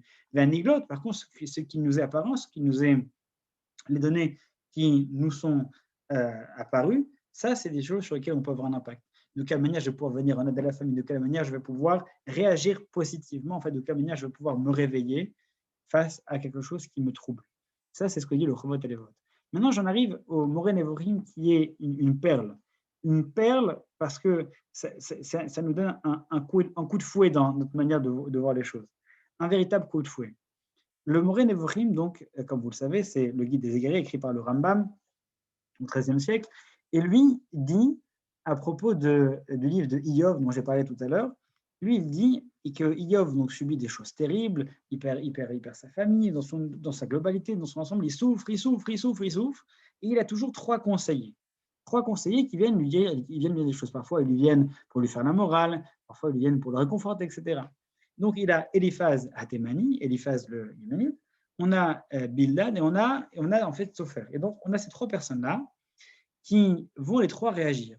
Le premier va dire, tu sais ce qui t'arrive, c'est parce que Dieu fonctionne par la justice. Ce qui t'arrive, c'est parce que tu as des fautes à expier. Ce qui t'arrive, c'est parce que tu n'as pas donné la tzedaka. Ouais, des gens, on entend parfois ces bêtises, comme des gens qui se permettent de dire des choses dans lesquelles ils n'ont aucun impact, ils ont aucune légitimité, mais ils vont dire des choses. On y va. Il t'arrive des bricoles, c'est parce que l'homme Israël a fait telle ou telle chose. Tu ne sais pas, mais tu dis comme ça. Donc ça, c'est Eliphaz. Il dit donc, qui va dire ça. Ensuite, on a un deuxième avis qui va dire, on entend ça aussi, mais en fait, c'est parce que Dieu t'aime. Hakol letova, tu comprends? Dieu t'aime. Donc, c'est bon pour toi, tu comprends? Tout ce qui vient de Dieu, c'est bon. Mais il est en train de souffrir, il n'a pas lu sa femme, Dieu lui dit ça, mais tais-toi, c'est mieux. Donc, on a des personnes qui vont dire ça. Et on a un troisième qui est lui encore mieux. On entend ça aussi c'est très bien aussi. C'est les personnes qui n'arrivent ni à réagir comme le premier, comme le deuxième. Il nous faut encore une troisième réaction qui est encore mieux que les deux premières, qui est non, en fait, tu sais pourquoi est-ce que c'est arrivé? Il n'y a pas de raison. Pas de raison. En fait, Dieu, il fait sa vie. Il se trouve que tu étais là parce que, Dieu, il a ses chemins, il a ses voies, et voilà, dans ses voies, il y avait ça, et donc, mais c'est pas contre toi en particulier, c'est parce que c'est comme ça que Dieu fait son monde, et donc, il a un plan qui est grand, et dans le plan, il y avait qu'il arrive ça à ta mère, à ta femme, à ta fille, etc. Et ça, en général, c'est des personnes qui vont avoir un regard sur Dieu qui est un petit peu distant. Pour dire qu'en fait, Dieu est à ce point distant, à ce point un manque d'empathie, à ce point, c'est que c'est des personnes qui sont déjà un petit peu distantes. Et ce qui est intéressant, c'est qu'à la fin, on a un quatrième protagoniste qui vient et qui en fait remet tout balader, il les envoie tous balader. Il les envoie tous balader, et c'est sur ça justement que le Moreh Nevochim, le Rambam, va revenir. Il vient sur ce quatrième personnage, Eliaou, qui lui va venir et qui va dire, mais en fait, vous n'avez rien compris. Vous êtes tous complètement à côté de la plaque. Et donc, le Rambam va dire, mais justement, pour moi, tout le livre de Iov, tout ce livre-là, il est venu uniquement pour cette réplique-là, uniquement pour la manière que ce quatrième protagoniste vient et réagit aux trois qui sont venus avant, qui lui a dit non, c'est pour le bien, non, c'est parce que tu as fait des fautes, ou non, c'est parce que Dieu il fait sa vie, il ne s'intéresse pas à toi. Qu'est-ce qu'il lui dit le quatrième? Il vient et il lui dit, mais en fait, peut-être qu'il y a dans ce qui t'arrive, il y a des choses qui sont sûrement de l'ordre de Dieu, mais le Rambam dit, mais ce quatrième protagoniste, il vient replacer l'homme au milieu du paysage. Dans toutes ces situations-là, on a pris l'homme et on l'a retiré complètement. On a dit, l'homme n'existe pas, il n'y a que Dieu qui intervient. Mais l'homme, en fait, il est complètement partie prenante. Il est au sein, il est au milieu de ce qu'il vit. Il est en fait l'acteur principal de ce qu'il vit. Et donc, tu ne peux pas dire que l'homme, il n'a rien à faire là-dedans. Pour le Moreh Nevochim, pour le Rambam, eh bien, ça va être justement une manière de faire comprendre qu'il y a des choses qui sont de l'ordre de Dieu, et il y a des choses qui sont malgré tout un petit peu de l'ordre de l'homme. C'est-à-dire qu'en fait, il y a des choses qui se passent dans le monde. C'est-à-dire, en fait, pour dire les choses de manière différente, en fait, si demain, il y a une personne qui sort dans la rue, qui sort sans manteau, ou alors, mieux encore, qui va aller dans une fête avec 50 personnes et qui va dire le Covid, ça n'existe pas. En fait, ce sont des affabulations. Et finalement, il l'attrape dedans. Il va dire Dieu va m'aider, je ne vais pas l'attraper et il va aller là-bas. D'accord? Ben, on ne va pas dire tiens, mais où était Dieu? Pourquoi est-ce qu'il ne m'a pas venu en aide? Parce que l'homme a un impact, l'homme a un rôle dans la vie. L'homme, il a une responsabilité. Et donc, comme celui qui va dire moi, je ne vais pas chez le médecin parce que Dieu est mon seul médecin. Le Rambam, pour lui, c'est une hérésie complète, parce que c'est une manière de prendre l'homme et de le retirer complètement de la création. Il n'a aucun rôle dedans. Pour lui, le Moreh Nevochim va conclure en disant, et donc c'est une approche qui est complètement originale, il va dire qu'en réalité, tout le livre de Iov, c'est pour redonner sa place à l'homme, pour qu'en fait, ils comprennent que ce n'est pas uniquement que Dieu, il dit en fait que les trois ont raison, que Dieu a un plan, que Dieu aime les hommes, que Dieu fait effectivement état de la justice divine, mais il ajoute le quatrième point qui est extrêmement important dans tout ce paysage, c'est qu'en réalité, l'homme a sa part de responsabilité et il doit être partie prenante de sa vie. Ça veut dire quoi en des termes concrets? Ça veut dire qu'il y a des choses qui sont de l'ordre de la vie. C'est-à-dire qu'en fait, il y a un élément qui n'était pas pris en compte par aucun des trois premiers, qui est de dire qu'en fait, il y a aussi la nature. Alors, et ça, c'est aussi très dur à entendre pour un croyant, c'est qu'il y a la force de la nature. Dieu a mis dans le monde la nature qui fonctionne selon ses règles aussi. Et puis, il y a des choses qui nous arrivent qui sont de l'ordre de la nature. De la même manière qu'on peut accepter que, et qu'il faut accepter que parfois on sort dans la rue, on sort sans manteau, on attrape un rhume, eh bien, malheureusement, il y a des virus qui existent, il y a des maladies qui existent, la médecine qui existe pour ça. Et il y a, dans le cas de la médecine, il y a des personnes qui ont des antécédents génétiques, il y a des personnes qui ont des maladies, et c'est terrible à entendre, mais ce n'est pas forcément de l'ordre de ce que Dieu va intervenir ou pas. Ça fait partie des règles que Dieu a mis en place. Alors effectivement, on va essayer de se réveiller, de prier pour que Dieu intervienne, mais fondamentalement, à la base de tout ça, il y a aussi l'élément naturel des choses, c'est-à-dire la place de l'homme dans tout ça. Il y a une partie de nature, même dans la manière que Dieu a de gérer son monde, il y a aussi une place qui est irréductible, qui est les éléments de la vie, qu'il y a des maladies, qu'il y a des choses, des choses qui nous dépassent, mais qui font partie de la vie. De manière que c'est extrêmement difficile d'accepter une maladie, un cancer, etc. Ce sont des choses qui sont terribles, mais qui font partie de la vie, qui font partie de la nature, qui font partie des choses qui forment le tissu de ce que l'homme est. Actuellement, on a des maladies qu'on n'avait peut-être pas avant, et avant, on avait des maladies qu'on a réussi à évincer aujourd'hui, mais ça fait partie pour le Rambam, eh bien, de la vie. La maladie, la mort font partie, pas forcément, ce ne sont pas pour lui, il dit que ce ne sont pas toujours à vivre comme des épreuves que Dieu nous envoie, mais ça peut être également tout simplement des éléments douloureux de la vie, mais des éléments en fait de la nature, qui sont liés à la nature. Parfois, il y a des personnes qui, le père, le grand-père, l'arrière-grand-père avait telle maladie, et bien quand lui, au final, il a parce que c'était quelque chose qui se donne d'une génération à l'autre, et on peut prier jusqu'à demain, ça ne va pas s'envoler cette maladie. Il y a des personnes qui ont la maladie périodique, il y a des personnes qui ont des différents éléments qui sont indépendants de la volonté, et on aura beau faire tout ce qu'on veut, prier jusqu'à demain pour que ça disparaisse, eh bien, il y a des choses qui sont de l'ordre de la nature et qu'il faut également accepter en tant que telles. Et ça, c'est la quatrième voie, d'après le Rambam, que tout le livre de Iyov est venu intégrer, de ne pas toujours tout remettre sur la responsabilité de Dieu, de faire également, d'intégrer la voie de la nature au sein de ce paysage-là. Et enfin, j'aimerais conclure avec un passage qui, moi, m'a personnellement plu et touché. Et on pourrait citer notamment le livre du Rambam, du Ramchal, de Moshe Chaim Lotsato, dans le Derech HaChaim, qui lui parle également de cette question et qui pour lui voit dans l'épreuve des personnes qui sont justement une manière de sonnette d'alarme. En fait, c'est plus qu'une sonnette d'alarme, c'est lorsqu'on arrivera à la fin, pour lui, c'est lorsqu'on arrive à la fin des temps, il y a, pour pouvoir faire en sorte que Dieu se dévoile complètement, je le dis en quelques mots parce que là, on tombe vraiment dans le mysticisme, lorsqu'on arrive à la fin des temps, il arrive un moment où Dieu va se dévoiler de manière de plus en plus claire. Mais ce déséquilibre qu'il va créer en se dévoilant de manière de plus en plus claire, il ne peut intervenir que parce qu'auparavant, il y a un autre déséquilibre de l'autre côté. Donc, ces déséquilibres-là qui vont toucher des tzadikim, eh bien, vont précéder une période et vont permettre une période dans laquelle Dieu va pouvoir créer un autre déséquilibre qui va permettre de se dévoiler de plus en plus. Je ne rentre pas dans les détails, mais c'est un petit peu l'idée qui est développée, qu'il y a, au contraire, dans certaines souffrances, une manière pour Dieu de pouvoir ensuite apporter beaucoup plus de bien à l'ensemble. Mais ça, encore une fois, c'est des choses qui sont d'une part qui ne vont pas forcément remonter le moral à une personne qui est dedans, et d'autre part, qui sont trop, qui sont trop larges et trop imprécises pour pouvoir avoir un quelconque impact. Mais qui sont du reste intéressantes à rappeler.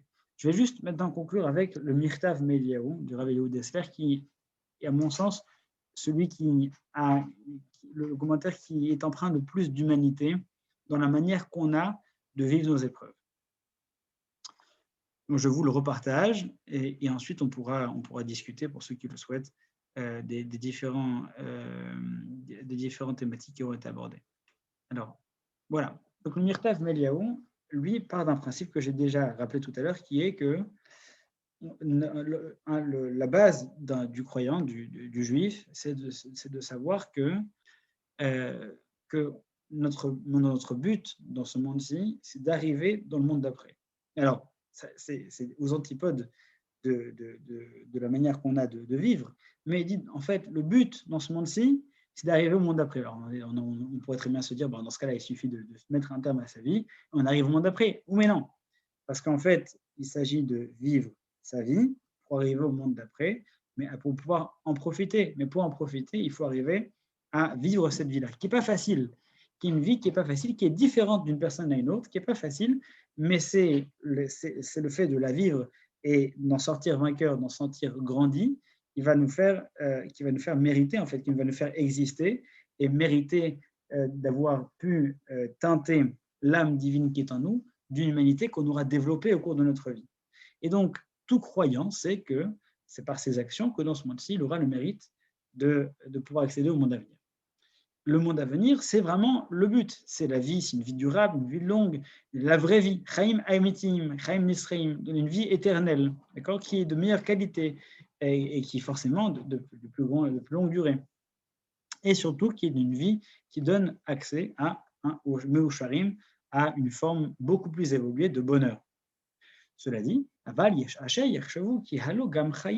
d'autres vont penser également que le monde, la vie qu'on vit actuellement, c'est également une vie. On ne peut pas nier le fait qu'on ne peut pas toujours ne vivre que pour la vie d'après.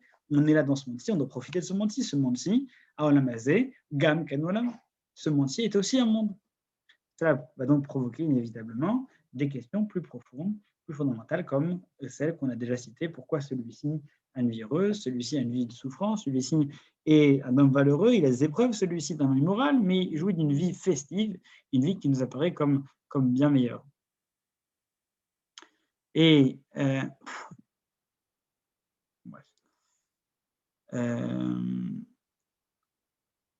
et puis ensuite, face à ces questions, on va se retrouver à deux types de personnes. Des personnes qui vont avoir une émouna shlema, une foi parfaite. Et dans ce cas-là, toutes ces questions-là ne vont pas du tout les déranger parce qu'ils auront une telle confiance en Dieu qu'elles, ils ne seront jamais débordés par ce type de choses. Même quelles que soient comme Nachum Mishgamzou, des personnes, quelles que soient les épreuves qu'on va leur envoyer, ils n'auront aucun problème à les surmonter parce que pour eux, la seule chose qui les intéresse, c'est la manière dont ils pourront s'attacher à Dieu. Et pour eux, chaque épreuve qu'il leur a envoyée, c'est la manière de s'attacher à Dieu. Bon, il y a des personnes qui sont extraordinaires. Il y a des personnes qui sont inspirantes, etc. Mais pas tout le monde n'est comme ça, pas tout le monde arrive à vivre avec un tel détachement. Nash Gabriel, Asher Lo Tafsik, mais il y a beaucoup de gens pour lesquels cette réponse qui est simple, qui est valable, mais qui est simpliste, eh bien, ils ne pourront pas accepter. Et ils vont se concentrer sur ces questions auxquelles ils vont réfléchir, qui vont les angoisser et les amener à ressasser ces questions. Et donc, ils vont se poser la question, comment ça se fait que celui-ci fait plein de fautes, mais il ne lui arrive rien, et l'autre, au contraire, il fait plein de choses bien, et on n'a pas l'impression qu'il vit dans le bonheur. Donc, ils vont être gênés donc, par ces questions et qui vont prendre la totalité de leur esprit. Et en fait, tout cela ne nous vient que d'une erreur première, qui est qu'on ne perçoit pas la vie comme nos sages nous enjoignent de l'apercevoir. C'est-à-dire que on perçoit la vie comme étant n'étant là que pour être vécue ici-bas, mais on ne perçoit pas la vie comme étant uniquement un couloir, quelque chose qui nous amène à quelque chose d'autre.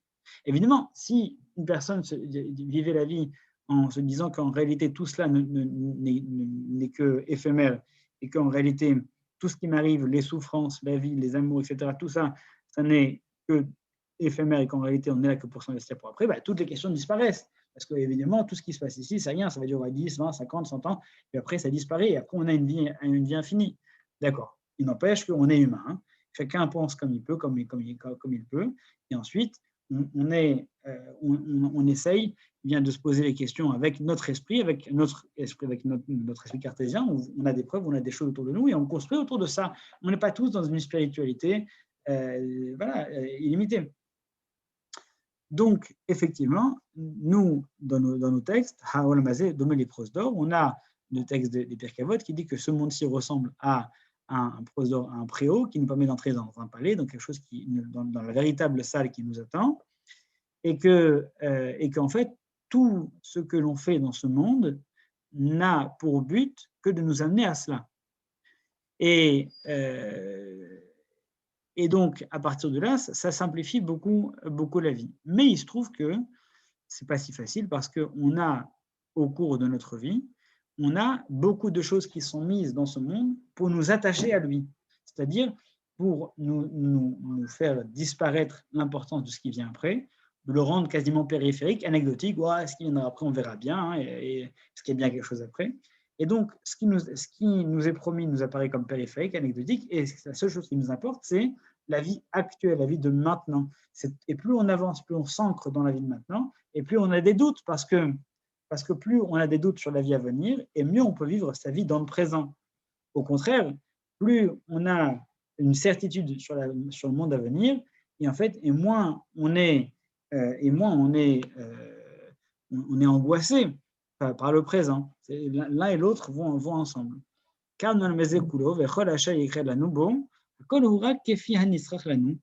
Et en fait, tout ce qui nous arrive, tout ce que Dieu nous envoie, tout n'est fait que pour nous préparer à pouvoir entrer.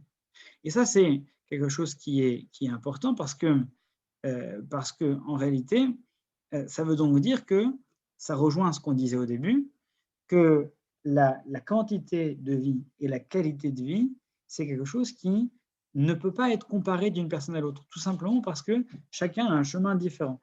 Chacun a un chemin différent et chacun va y aboutir d'une manière différente. En réalité, les souffrances, en fait, tout ce qu'on vit, toutes les épreuves, mais quand on dit épreuve, c'est bonne épreuve, toutes les portes qu'on rencontre, tous les chemins que nous rencontrons, ce sont tous des choses qui nous sont envoyées pour nous connecter, pour nous rapprocher de Dieu. Et ce que dit donc le Rav Eliyahu Dessler, c'est que tous les chemins que nous avons qui nous paraissent parfois un petit peu tortueux sont des chemins qui, vis-à-vis des autres, peuvent paraître tortueux, mais vis-à-vis de nous, et le chemin qui est le nôtre. En fait, tout le problème, d'après lui, vient du fait qu'on est toujours dans la comparaison vis-à-vis des autres. En réalité, aucune vie n'est comparable à celle d'un autre. Pourquoi est-ce que très souvent on a des personnes qui sont mauvaises et à qui il arrive du bien? Ça aussi c'est simple parce qu'en réalité nous on voit avec nos lunettes à nous ce que l'autre est en train de vivre, ce qu'il est en train de ressentir, alors qu'en réalité on n'a absolument aucune idée de ce qu'il a vécu, de comment il a grandi, de ce qu'il ressent. On est toujours en train de juger vis-à-vis de notre propre expérience. Et ça c'est quelque chose qui est fondamentalement déviant, enfin en tout cas faux, parce qu'en réalité, on n'a pas accès à une quelconque objectivité, une approche de la vérité de manière absolue. À partir de là, on est toujours en train de projeter ce que nous on vit sur ce qu'on regarde des autres. Et donc forcément, à partir de là, tout est injuste, parce que tout ce qui est en dehors de ce que nous on a vécu est différent. Tout ce qui est différent va donc être perçu potentiellement comme injuste. À partir de là, eh bien, on entre dans une conception de la vie qui va nous rendre très malheureux. Parce qu'on va se dire, pourquoi est-ce que Dieu n'a pas voulu me faire la même chose que lui? Lui, apparemment, il a quelque chose que je n'ai pas, qui le rend plus heureux ou qui le rend peut-être plus triste, quoi qu'il en soit. Dès l'instant qu'on va comparer la vie de l'autre par rapport à la mienne, qui est le référentiel, à partir de là, effectivement, on va rentrer dans une forme de tristesse. Mais, d'après le Rav Eliyahu Dessler, eh bien,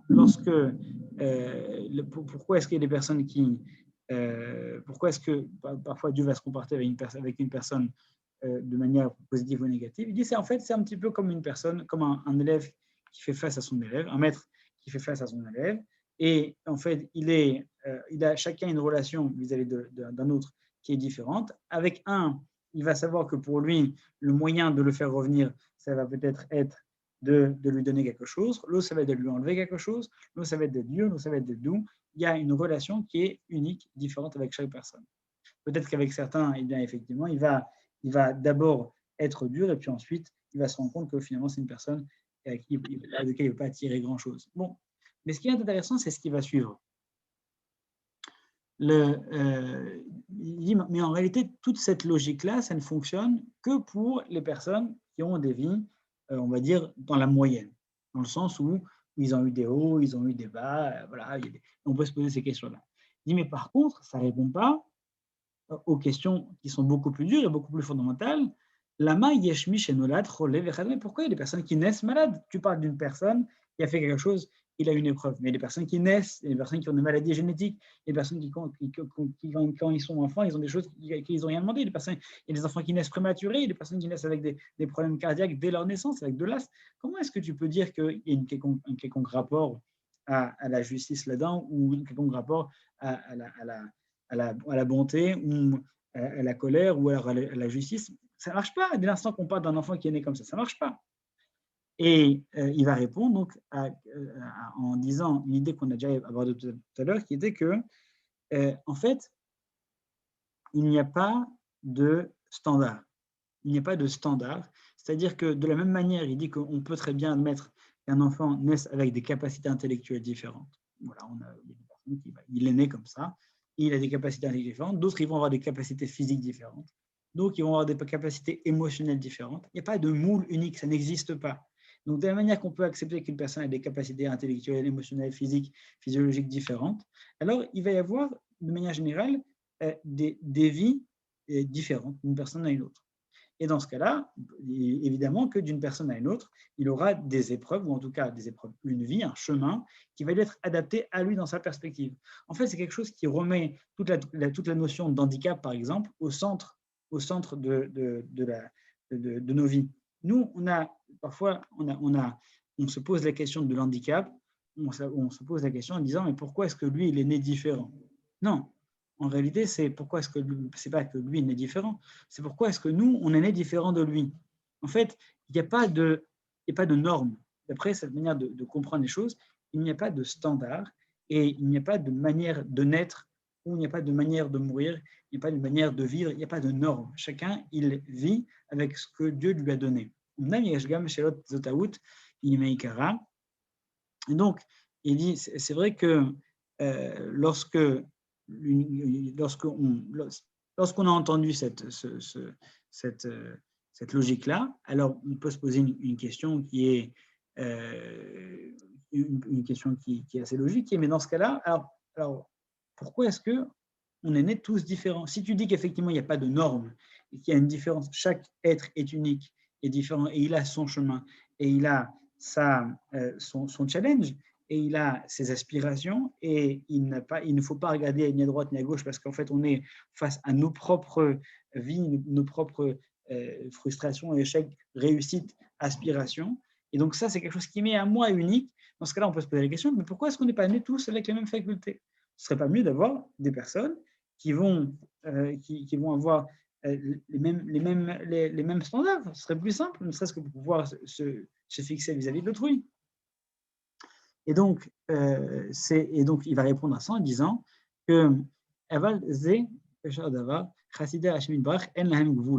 il n'y a pas, pour une personne qui s'attache à Dieu, il n'y a pas de standard, il n'y a pas de limite. En réalité, ce que Dieu attend de chaque personne, c'est Urshov, sors, réfléchis, sors-toi de ces carcans qui te forcent à toujours regarder l'autre et te comparer à lui. Dieu nous a rendus uniques et il attend de nous quelque chose qui nous corresponde à nous de manière individuelle.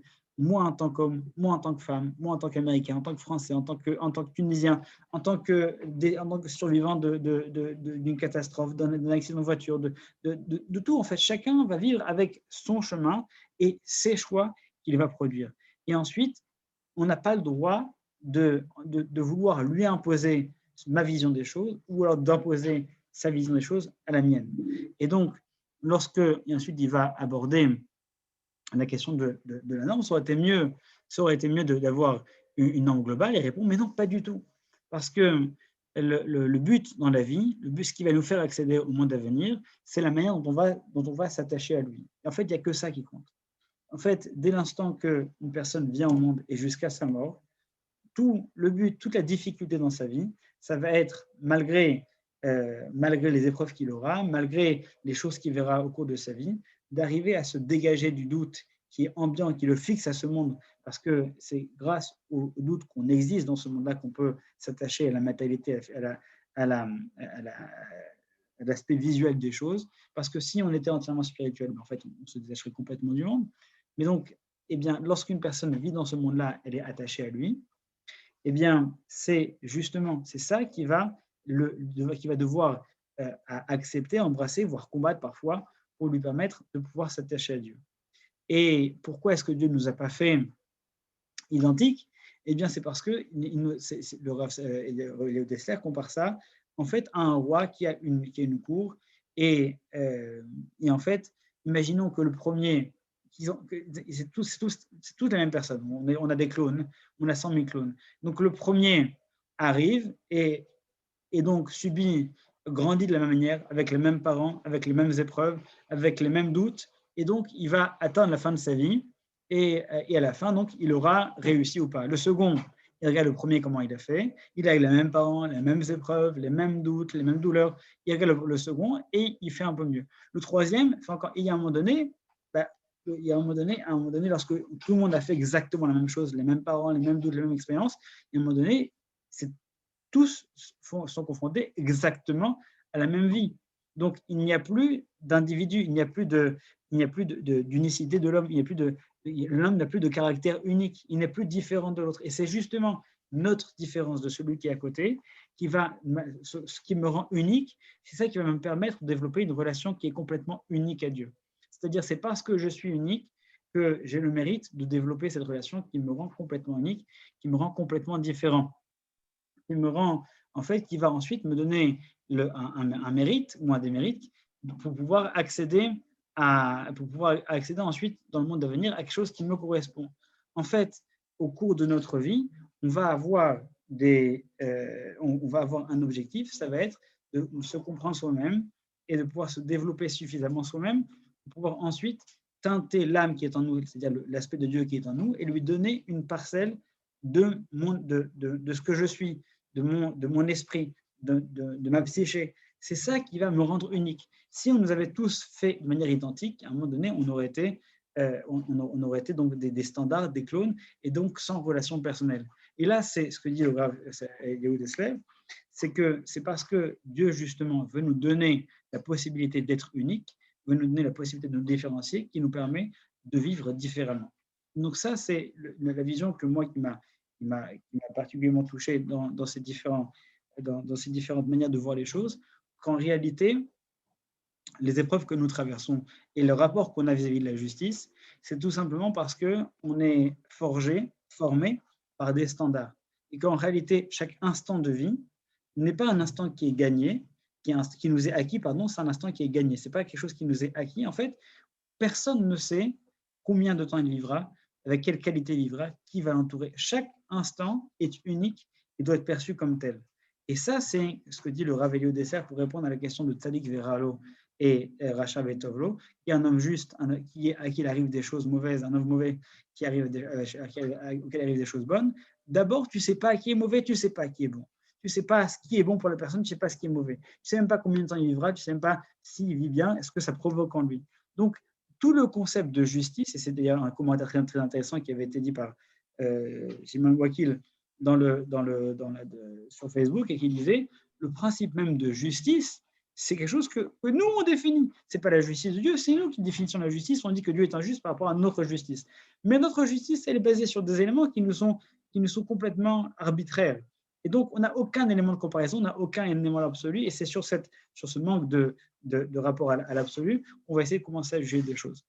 Et donc, pour conclure sur la réflexion de ce soir, et ensuite on pourrait prendre la parole, première des choses, je rappelle que aucune des réflexions que je dis ce soir ne peut s'appliquer à une personne qui est en train de vivre ça.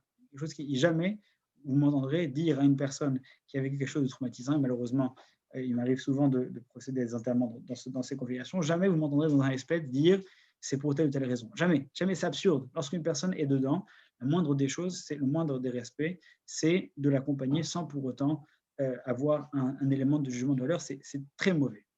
Par contre, si on a une personne qui est notre amie, on va accompagner, effectivement, la chose là où nous, on est testé, c'est la manière dont on va réagir vis-à-vis de ça. C'est-à-dire, est-ce qu'on va abandonner notre humanité de par le fait que c'est quelque chose qui nous dépasse et qui nous gêne, ou est-ce qu'on va au contraire s'en servir comme un tremplin pour exprimer une forme d'humanité encore plus évoluée que cette situation m'aura permis de développer. Et ça, c'est véritablement le challenge. Et ça, c'est la chaîne de solidarité qui s'est créée, qui a démontré, qui a développé quelque chose d'incroyable de ce qu'on est capable de faire lorsqu'on est touché par quelque chose. Ça, vraiment, c'est quelque chose qui est au cœur de la notion d'épreuve, qui est que le meilleur moyen de faire en sorte qu'une famille se relève de cette épreuve-là, c'est pas de lui dire des choses, c'est pas forcément de la réconforter, c'est d'être présent. C'est d'arriver à pouvoir les rattacher par une forme d'humanité qui est encore plus importante, de pouvoir faire en sorte d'accompagner les enfants qui vont grandir maintenant. Donc, en fait, effectivement, ils vont grandir sans mère et ça, c'est terrible. Mais c'est de quelle manière est-ce que nous, on va être là pour les aider? C'est ça qui teste notre humanité. L'épreuve teste notre humanité. De quelle manière est-ce qu'on va aider le mari qui va être ça? De quelle manière on va aider les parents qui n'ont pas de leurs enfants? Ça, leurs sentiments, on ne peut rien faire. Leurs sentiments, ce sont les leurs et ça, c'est leur épreuve à eux. Et notre épreuve à nous, c'est de savoir de quelle manière est-ce qu'on va réussir faire en sorte que cette épreuve nous aura donné la possibilité de devenir encore meilleur en tant qu'homme, parce que chaque personne est différente et chaque épreuve est différente. D'une personne à une autre, eh bien, on doit, parce qu'on est au courant de ce qui s'est passé, on doit se sentir directement concerné et prendre ça comme une opportunité de pouvoir évoluer, de pouvoir les aider encore plus. Voilà une perspective de quelques centaines, voire quelques milliers d'années sur les grands penseurs juifs, les grands penseurs de l'histoire juive sur les questions de la justice de Dieu et la manière dont on a de pouvoir réagir face à elle. Si vous avez des questions, c'est le moment. Donc les micros, vous pouvez les réactiver. Bien sûr, on rappelle que cette soirée est évidemment dédiée pour l'élévation de l'âme de Odélia Bat Esther. Dire qu'on allait voir. Merci beaucoup, Nissim, pour ce cours. Très, très enrichissant. Et si vous voulez dire quelques mots sur Odélia, n'hésitez pas. C'est vraiment le moment de... Vous pouvez... allez-y, avec grand plaisir.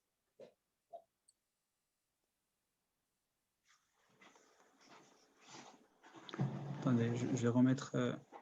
là, je vais supprimer ça, les évidences. Attendez. Voilà. Alors, comment ça se passe? Voilà.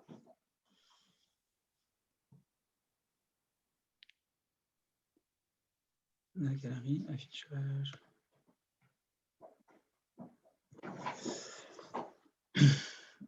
Si tel n'était pas le cas, on n'est pas forcément obligé de réagir. En tout cas, voilà, ceux qui le souhaitent peuvent prendre la parole. J'ai vu des personnes qui ont écrit certaines choses. Attendez, je vais juste peut-être les lire. Alors.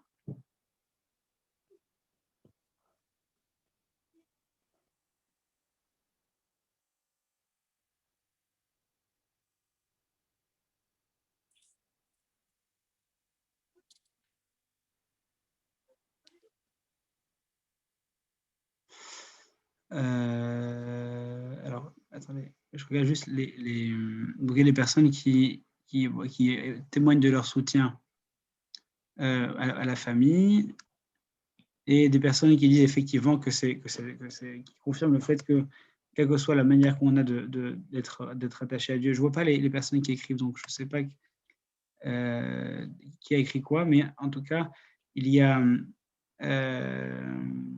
des personnes qui ont dit, voilà, une personne qui a écrit par exemple que